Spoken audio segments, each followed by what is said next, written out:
Hello बच्चों, स्वागत है एक और नई वीडियो में। कैसे हैं? मुझे उम्मीद है कि आप स्वस्थ और मस्त होंगे और अपनी पढ़ाई को निरंतर जारी रखे होंगे। तो बच्चों, आज की वीडियो जो है वो व्याकरण से संबंधित वीडियो है और पिछली वीडियो में हमने जो व्याकरण से संबंधित वीडियो थी उसमें हमने संज्ञा की बात की थी। तो आज हम सर्वनाम के विषय में बात करेंगे, सर्वनाम की चर्चा करेंगे। बच्चों, यदि आप TGT, PGT, UPP, UPSI, UP TET या स्टेट किसी भी एक दिवसीय परीक्षा की तैयारी करते हैं जिसमें व्याकरण से संबंधित सवाल पूछे जाते हैं, तो यह वीडियो आपके लिए बहुत महत्वपूर्ण है। तो आप इस वीडियो को पूरा जरूर देखें। तो चलिए शुरू करते हैं आज की वीडियो। आज बात करेंगे सर्वनाम की, सर्वनाम की परिभाषा की चर्चा करेंगे। तो बात करेंगे कि सर्वनाम की परिभाषा की। तो बच्चों, संज्ञा के बार बार प्रयोग को रोकने के लिए उसके स्थान पर जिन शब्दों का हम प्रयोग करते हैं उसे क्या कहते हैं? उसे सर्वनाम कहा जाता है। अर्थात जिन शब्दों का प्रयोग संज्ञा के स्थान पर होता है वे सर्वनाम कहलाते हैं। सर्वनाम का बच्चों अर्थ होता है सर्वनाम, अर्थात सभी नाम के बदले इसका प्रयोग जो है वो करते हैं। सर्वनाम को संज्ञा का प्रतिनिधि जो है वो कहा जाता है। अगर कामता प्रसाद गुरु के अनुसार देखा जाए तो कामता प्रसाद गुरु ने जो संज्ञा की जो सर्वनाम की परिभाषा दी है उसमें उन्होंने कहा है कि सर्वनाम उस विकारी शब्द को कहते हैं जो पूर्वापर से किसी भी संज्ञा के बदले आता है। संज्ञा से जहां उसी वस्तु का बोध होता है जिसका वह अर्थात संज्ञा नाम है। जैसे यदि हम गाय कहें तो इससे सिर्फ हमें गाय का बोध होगा, बैल का, भैंस का, बकरी का और पेड़ आदि का बोध जो है इससे हमें नहीं होता है। लेकिन अगर वह और यह आदि कहने से वहीं पर अगर हम परंतु अगर वह और यह कह दें तो पूर्वापर संबंध के अनुसार किसी भी वस्तु का क्या हो जाएगा? ये बोध हो जाएगा। वह और यह कहने से किसी का भी बोध हो जाएगा। वह गाय, वह बैल किसी का भी हो जाएगा। लेकिन अगर गाय कहेंगे तो सिर्फ गाय का क्या होगा? बोध होगा। जैसे मोहन ने कहा मैं बीमार हूं, मैं बीमार हूं, अर्थात मोहन की जगह पर किसका प्रयोग हो गया? मैं का हो गया। सभी लोगों ने कहा कि हम तैयार हैं, अब लोगों की जगह पर किसका प्रयोग हो गया? हम का प्रयोग हो गया। ठीक वैसे ही गीता ने सीता से पूछा कि तुम कब आओगे? तुम, अर्थात तुम किसके लिए प्रयोग किया गया है? तो बच्चों सीता के स्थान पर किसका प्रयोग कर दिया गया? तुम का प्रयोग कर दिया गया। अगर इसी को कहा जाए कि गीता ने सीता से पूछा कि सीता तुम कब आओगी, तो यह जो है वाक्य जो है कुछ ठीक नहीं लगेगा। इसलिए जो है संज्ञाओं के स्थान को, संज्ञाओं की जो पुनरुक्ति है उसको बार-बार आने से बार-बार रोकने के लिए जो है वो सर्वनाम का प्रयोग जो है वो किया जाता है। अब हम बात करेंगे बच्चों सर्वनाम के भेद की। तो बच्चों हिंदी में अगर हम सर्वनाम देखें कि हिंदी में सर्वनाम के कितने भेद होते हैं, तो बच्चों हिंदी में कुल सर्वनाम के 6 भेद होते हैं। कितने भेद होते हैं? तो सर्वनाम के हिंदी में 6 भेद होते हैं। पुरुषवाचक सर्वनाम, अनिश्चयवाचक सर्वनाम, संबंधवाचक सर्वनाम, निश्चयवाचक सर्वनाम, प्रश्नवाचक सर्वनाम और निजवाचक सर्वनाम। तो ये कुल सर्वनाम के 6 भेद होते हैं। अगर सर्वनामों की संख्या की बात करें तो बच्चों इनकी संख्या कुल जो है वो 11 होती है। मैं, तुम, आप, यह, वह, जो, सो, कोई, कुछ, कौन और क्या। तो अब हम लोग बात करेंगे पहले सर्वनाम की, अर्थात हम बात करेंगे पुरुषवाचक सर्वनाम की। देखो बच्चों, पुरुषवाचक सर्वनाम जो है वो स्त्री या पुरुष किसी के नाम के बदले आता है। अर्थात हम जिन सर्वनामों का प्रयोग बोलने वाले के लिए, सुनने वाले के लिए और किसी दूसरे व्यक्ति या पदार्थ के का बोध कराने के लिए करते हैं उसे हम पुरुषवाचक सर्वनाम कहते हैं। जैसे मैं, तू और वह। अब इस बातचीत को हम इस वार्तालाप के समय हम 3 पुरुष हैं, ठीक? इस वार्तालाप में 3 पुरुष हैं। एक तो कहने वाला अर्थात मैं, एक तो सुनने वाला अर्थात तू और एक जो बातचीत में उपस्थित नहीं है जैसे वह। अब लेखक या वक्ता को हम उत्तम पुरुष कहेंगे अर्थात जो बोल रहा है, या जो सुन रहा है पाठक या श्रोता उसको हम क्या कहेंगे? मध्यम पुरुष। और शेष जो हो गए वो क्या हो जाएंगे? वो अन्य पुरुष हो जाएंगे। इसी आधार पर हम पुरुषवाचक का जब विभाजन करते हैं तो कितने प्रकार का होता है? 3 प्रकार। एक तो मैं अर्थात उत्तम पुरुष, एक तो तुम अर्थात मध्यम पुरुष और एक तो अन्य अर्थात जिसको हम अन्य पुरुष की श्रेणी में रखते हैं। और इस तरह से हम पुरुषवाचक सर्वनाम के कितने भेद कर लेते हैं? तो कुल इसके जो है वो 3 भेद होते हैं। अब हम बात करेंगे पहले भेद की जिसे हम उत्तम पुरुषवाचक सर्वनाम कहते हैं। उत्तम पुरुषवाचक सर्वनाम का मतलब होता है कि वे सर्वनाम शब्द जो बोलने वाले और लिखने वाले के नाम के बदले आता है, उसे हम उत्तम पुरुषवाचक सर्वनाम कहते हैं। जैसे मैं, हम, मुझको, मैंने, मुझे आदि। यद्यपि हम जो शब्द है वो बहुवचन है, लेकिन इसका प्रयोग एक वचन के रूप में भी किया जाता है। बातचीत के ढंग में आप ज्यादातर देखते हैं कि ज्यादातर जो लोग हैं वो मैं की जगह पर हम शब्द का क्या करते हैं, प्रयोग करते हैं। मैं घर नहीं जाऊंगा, इसमें मैं शब्द। हम भगवान को नहीं देख सकते, इसमें हम शब्द। यह उपन्यास मैंने लिखा है, इसमें यह शब्द। और मुझे सिनेमा देखना पसंद है, इसमें मुझे शब्द। ये सभी के सभी जो हैं वो उत्तम पुरुषवाचक सर्वनाम के क्या हैं, उदाहरण हैं। अब हम बात करते हैं मध्यम पुरुष वाचक सर्वनाम की। मध्यम पुरुषवाचक सर्वनाम का मतलब होता है कि श्रोता के बदले जो नाम हम प्रयोग करते हैं, अर्थात जो सुन रहा है उसके जगह पर जिस सर्वनाम का हम प्रयोग करते हैं, उसे हम मध्यम पुरुषवाचक सर्वनाम कहते हैं। उसे ही मध्यम पुरुषवाचक सर्वनाम कहा जाता है। जैसे तू, तुम, तुम्हें, आप, तुम्हारा, तेरा आदि। जैसे तू कुछ भी बोल देता है, तुम अब बोल सकते हो, तुम्हें कुछ कहना बेकार है, आप मेरे गुरु हैं।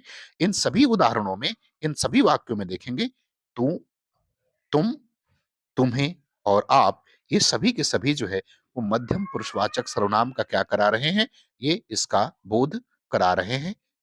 चलिए, अब हम बात करेंगे मध्यम पुरुषवाचक सर्वनाम से जो महत्वपूर्ण कुछ बातें हैं, कुछ तथ्य हैं, उसके संबंध में बात करेंगे। तो देखिए, प्रायः बातचीत में मध्यम पुरुष सर्वनाम का प्रयोग जो है वो बहुवचन में ही किया जाता है। जैसे तुम यहाँ अकेले मत ठहरो। अब एक शब्द है तू। अब तू शब्द का प्रयोग एक वचन में हो तो अपने से बहुत छोटों के लिए किया जाता है, या फिर हम किसी का निरादर करने के लिए भी तो शब्द का क्या करते हैं, प्रयोग कर लेते हैं। जैसे मैं तुझे अभी बाहर का रास्ता दिखाता हूं, अनादर के भाव में हो गया। और बेटा तू यहीं रुक, मैं तेरे लिए बिस्किट लेकर के आता हूं। तो ये जब कोई अपना छोटा होता है, कोई अपने से छोटा होता है, तो उसके लिए भी इसका प्रयोग जो है वो हम क्या करते हैं, इसका प्रयोग हम कर लेते हैं। अब तू का प्रयोग अगर किसी की बहुत घनिष्ठता व्यक्त करनी हो, अपनापन हो और श्रद्धा हो, तो इसके लिए भी हम तू शब्द का क्या करते हैं, प्रयोग कर लेते हैं। जैसे तू मेरे भाई जैसा है, अब तू इतना क्यों लजा रहा है।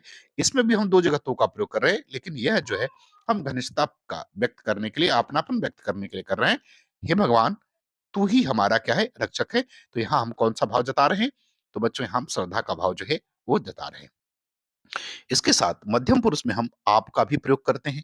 तो आप का प्रयोग जो है किसी को आदर या सम्मान देने के लिए किया जाता है। जैसे आप हमारे लिए भगवान हैं, आप हमारे क्या हैं, पूज्य हैं। तो इस तरह से हम इन दोनों में आप का भी प्रयोग करते हैं, जो कि आदर या सम्मान के भाव में इसका प्रयोग जो है वो किया जाता है। अब हम बात करेंगे अन्य पुरुषवाचक सर्वनाम की। अन्य पुरुषवाचक सर्वनाम किसे कहते हैं, अर्थात जिन सर्वनाम शब्दों का प्रयोग किसी अन्य व्यक्ति के लिए किया जाता है, उसे हम अन्य पुरुषवाचक सर्वनाम कहते हैं। अर्थात उत्तम पुरुष और मध्यम पुरुष को छोड़ करके अन्य संज्ञाओं के बदले हम जिन सर्वनामों का प्रयोग करेंगे, वे सभी के सभी जो है वो अन्य पुरुषवाचक सर्वनाम के अंतर्गत आते हैं। जैसे यह, वह, ये, वे, इनका, इन्हें, उसे, उन्होंने, उनसे, इनसे आदि। जैसे वह कल खेलने नहीं आया, वे नहीं आएंगे, उन्होंने वादा किया है, उसे कल बुला लेना। अब इन सभी उदाहरणों में, इन वाक्यों में वह, वे, उन्होंने और उसे, ये अन्य पुरुषवाचक सर्वनाम के उदाहरण हैं। अब हम बात करेंगे निश्चयवाचक सर्वनाम की। निश्चयवाचक सर्वनाम का मतलब होता है कि जो सर्वनाम शब्द संज्ञा की निश्चितता को व्यक्त करते हैं, उसे हम निश्चयवाचक सर्वनाम कहते हैं। सामान्यतः यह आकारांत होते हैं, लेकिन इनमें इकारांत होने की एक प्रवृत्ति जो है वो विद्यमान रहती है। जैसे यही, वही, यहीं, वहीं इत्यादि। यह कोई नया काम नहीं है। रोटी मत खाओ क्योंकि वह जली है। इन दोनों में यह और वह जो है वो निश्चयवाचक सर्वनाम है। बच्चों, निश्चयवाचक सर्वनाम जो है प्रयोग के आधार पर दो तरह का होता है। एक तो दूरवर्ती के रूप में उसका प्रयोग करते हैं, और एक जो है निकटवर्ती के रूप में उसका हम प्रयोग करते हैं। यदि दूरवर्ती के रूप में अगर उसका प्रयोग देखा जाए, तो जो वस्तु दूर वाले, अर्थात ऐसे सर्वनाम शब्द जो निश्चयवाचक सर्वनाम शब्द जो दूर वाली वस्तु की ओर क्या करते हैं, निश्चित रूप से संकेत करते हैं, उन्हें हम दूरवर्ती कहते हैं। जैसे वह मेरी कलम है, वे किताब है। इसमें वे और वह जो है, ये किसी दूर के पदार्थ या वस्तु की तरफ संकेत कर रहा है। जबकि निकटवर्ती निश्चयवाचक सर्वनाम का मतलब होता है कि जो निकट या पास की वस्तु का क्या कराता हो, बोध कराता हो, उसे हम निकटवर्ती निश्चयवाचक सर्वनाम कहते हैं। यह निकट के पदार्थ या वस्तु की ओर संकेत करता है। जैसे यह मेरी पुस्तक है, मैं यह की तरफ, यह जो है पुस्तक की तरफ, और ये मुझे बहुत पसंद है।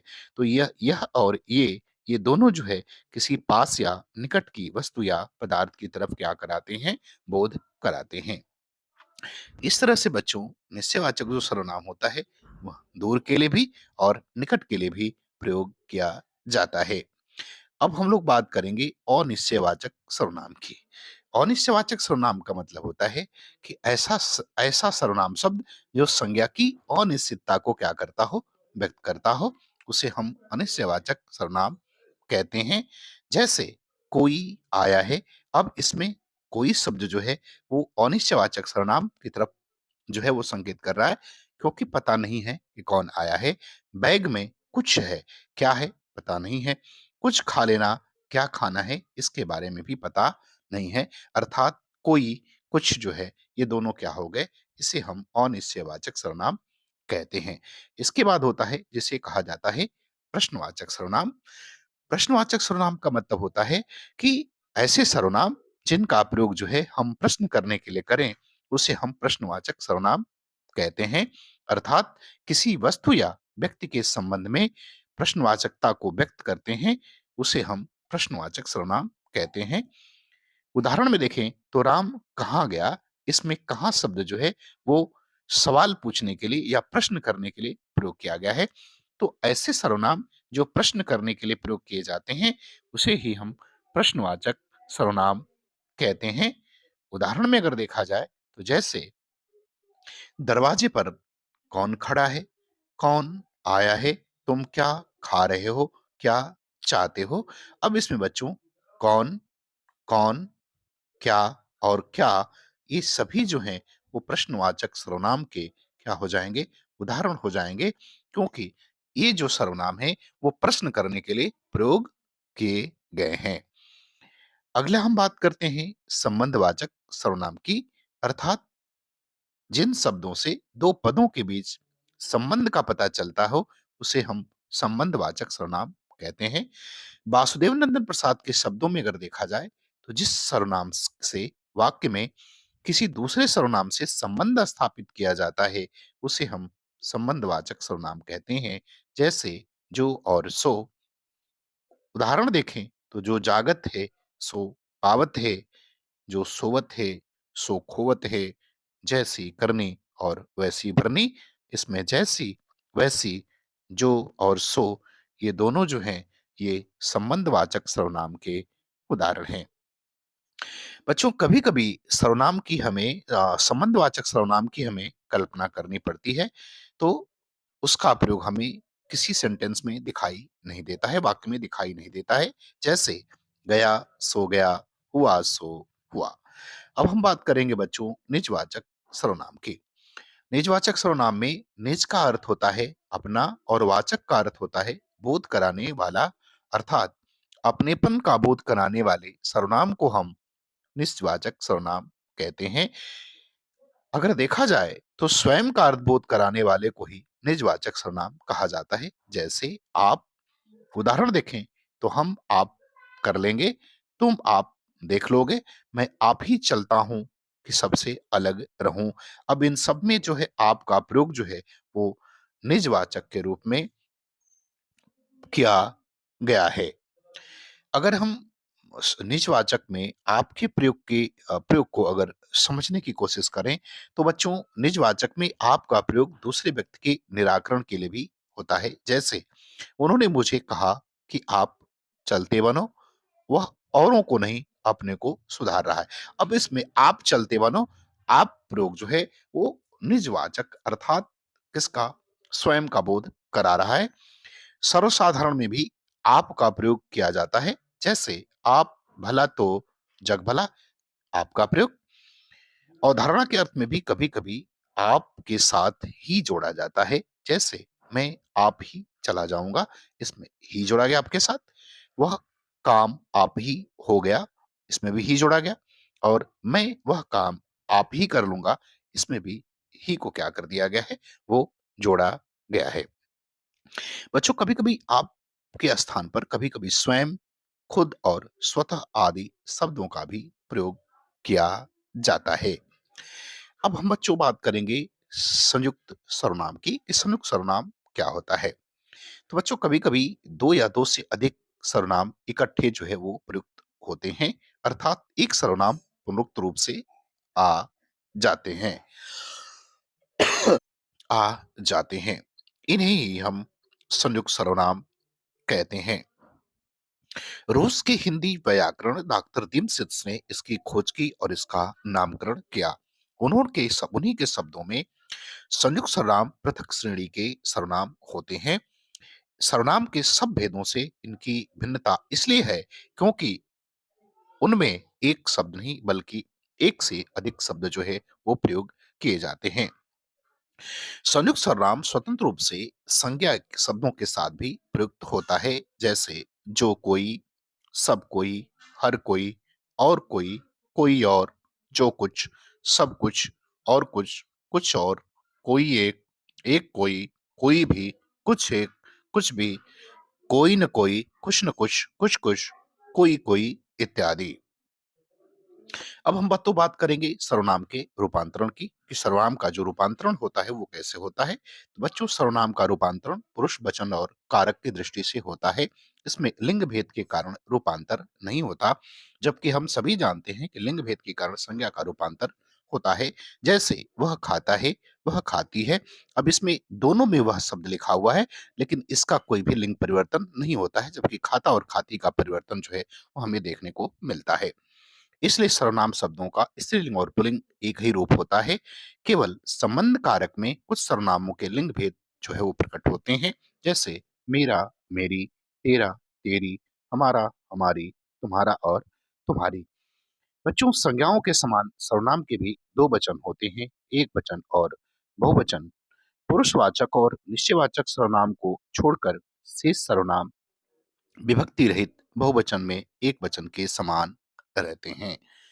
तो बच्चों मुझे उम्मीद है कि वीडियो आपको पसंद आई होगी और आपको पूरा वीडियो देखने के लिए धन्यवाद।